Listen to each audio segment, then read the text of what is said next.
ದಿವಿ ಕೃಪಾ ಚಾನಲ್ಗೆ ನಿಮಗೆಲ್ಲ ಸುಸ್ವಾಗತ. ನಾಳೆ ಫೆಬ್ರವರಿ 21ನೇ ತಾರೀಕು ಶನಿವಾರ. ನಾಳೆಯಿಂದ 7 ರಾಶಿಯವರು ವರ್ಷ ರಾಜ್ಯರಂತೆ ಜೀವನ ಅತಿ ಬೇಗನೆ ಸಿರಿವಂತರಾಗುತ್ತಾರೆ. ಅದು ಯಾವ್ಯಾವ ರಾಶಿ ಅಂತ ನೋಡೋಣ ಬನ್ನಿ. ಅದಕ್ಕೆ ಮುಂಚೆ ದಯವಿಟ್ಟು ನನ್ನ ಚಾನಲ್ ಲೈಕ್ ಮಾಡಿ, ಶೇರ್ ಮಾಡಿ, ಸಬ್ಸ್ಕ್ರೈಬ್ ಮಾಡಿ. ಹಾಗೆ ಯೂಟ್ಯೂಬಲ್ಲಿ ನೋಡ್ತಿರೋರು ಸಬ್ಸ್ಕ್ರೈಬ್ ಮಾಡ್ಕೊಳ್ಳಿ, ಫೇಸ್ಬುಕ್ಕಲ್ಲಿ ನೋಡ್ತಿರೋರು ಫಾಲೋ ಮಾಡ್ಕೊಳ್ಳಿ ಫ್ರೆಂಡ್ಸ್. ಬನ್ನಿ ನೋಡುವ. ಹೌದು, ನಾಳೆ ಫೆಬ್ರವರಿ 21ನೇ ತಾರೀಕು ಶನಿವಾರ. ನಾಳೆಯಿಂದ ಈ 8 ರಾಶಿಯವರಿಗೆ ರಾಜರಂತೆ ಜೀವನ ಅತಿ ಬೇಗನೆ ಸಿರಿವಂತರಾಗುತ್ತಾರೆ. ತಿರುಪತಿ ತಿಮ್ಮಪ್ಪನ ಕೃಪಾ ಆಶೀರ್ವಾದ ಈ ರಾಶಿಯವರ ಮೇಲೆ ಇರಲಿದೆ. ಇನ್ನು ಈ ರಾಶಿಯವರ ಜೀವನದಲ್ಲಿ ಎಲ್ಲವೂ ಕೂಡ ಉಳಿತಾಗ್ತಾ ಹೋಗುತ್ತೆ. ನೀವು ಅಂದುಕೊಂಡಿದ್ದೆಲ್ಲ ನೀವು ಮಾಡ್ತಾ ಹೋಗ್ತೀರ.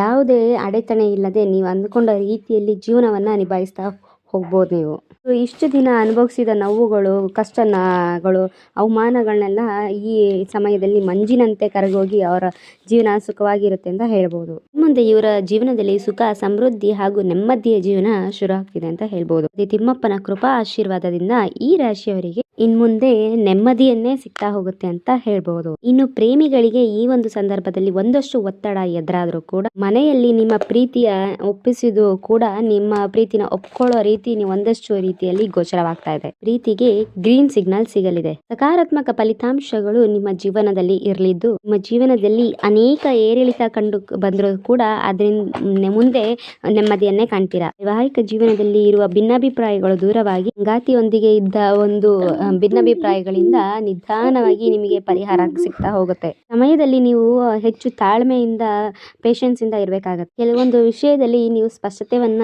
ನೀವಾಗೆ ಕಂಡುಕೊಳ್ಬೇಕಾಗತ್ತೆ. ಅನಗತ್ಯ ವೆಚ್ಚಗಳು ಆಗುವ ಸಾಧ್ಯತೆ ಇದೆ. ಇದರಿಂದ ತೀರ ಒತ್ತಡಕ್ಕೆ ನೀವು ಹೋಗಬೇಡಿ. ಸಾಧ್ಯವಾದಷ್ಟು ಕೂಲಾಗಿ ನಿಧಾನವಾಗಿ ಯೋಚಿಸಿ ನೀವು ನಿರ್ಧಾರ ತಗೊಳ್ಳಿ.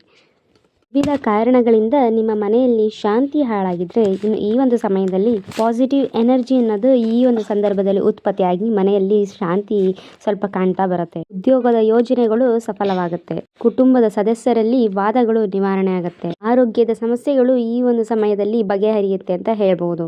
ನೀವು ಈ ಒಂದು ಸಂದರ್ಭದಲ್ಲಿ ಮಕ್ಕಳಿಗೆ ಒಂದಷ್ಟು ಲಾಭವನ್ನ ತಂದುಕೊಡ್ಬೇಕು ಅಂತ, ಮಕ್ಕಳ ಕನಸುಗಳನ್ನ ನೀವು ಈಡೇರಿಸಬೇಕು ಅಂತ ನೀವು ಪ್ರಯತ್ನ ಪಡ್ತಾ ಇದ್ರೆ ಅದು ಕೂಡ ನೀವು ಅಂದುಕೊಂಡ ಹಾಗೆ ಕೈ ಹಿಡಿಯುತ್ತೆ. ವೃತ್ತಿ ಜೀವನದಲ್ಲಿ ಅಪಾರ ಪ್ರಗತಿಯನ್ನ ನೀವು ಕಾಣ್ತಾ ಹೋಗ್ತೀರಾ. ಅದ್ರ ಜೊತೆಗೆ ಸಂಪತ್ತು ಕೂಡ ಹೆಚ್ಚಿಗೆ ಆಗುತ್ತೆ ಹೇಳ್ಬೋದು. ಇನ್ನು ಈ ಒಂದು ಸಂದರ್ಭದಲ್ಲಿ ವೃತ್ತಿ ಜೀವನದಲ್ಲಿ ವಿಚಾರಗಳಿಗೆ ಸಂಬಂಧಿಸಿದಂತೆ ವಿಶೇಷವಾಗಿ ಸಾಕಷ್ಟು ಶುಭ ಫಲಗಳನ್ನ ಪಡ್ಕೋತೀರಾ. ಈ ಸಂದರ್ಭದಲ್ಲಿ ದೊಡ್ಡ ಪದವಿ ಮತ್ತೆ ಜವಾಬ್ದಾರಿಗಳು ನಿಮಗೆ ಹೆಚ್ಚಾಗ್ತಾ ಹೋಗುತ್ತೆ. ಇದರೊಂದಿಗೆ ನಿಮ್ಮ ಗೌರವ, ಖ್ಯಾತಿ, ಪ್ರತಿಷ್ಠೆ ಹೆಚ್ಚಾಗಿ ಸ್ಥಾನಮಾನ ಒಳ್ಳೆದಾಗತ್ತೆ. ಇದರಿಂದ ನಿಮ್ಮ ಜೀವನದಲ್ಲಿ ಬಹಳಷ್ಟು ಒಳ್ಳೆಯ ಬೆಳವಣಿಗೆನ ನೀವು ಕಾಣ್ತಾ ಹೋಗ್ತೀರಾ. ಮಕ್ಕಳು ಕೂಡ ಈ ಒಂದು ಸಂದರ್ಭದಲ್ಲಿ ನಿಮ್ಮ ಮಾತನ್ನ ಕೇಳ್ತಾರೆ. ಮದುವೆ ಆಗದಿರೋರಿಗೆ ಮದುವೆಯ ಮಾತುಕತೆ ಕೇಳಿ ಬರುತ್ತೆ. ಜೊತೆಗೆ ನೀವು ಈ ಒಂದು ಸಂದರ್ಭದಲ್ಲಿ ನಿಮ್ಮ ಸರ್ವ ಪ್ರಯತ್ನಗಳಿಂದ ನೀವು ಒಂದಷ್ಟು ಯಶಸ್ವಿಯನ್ನು ಸಾಧಿಸ್ತೀರಾ.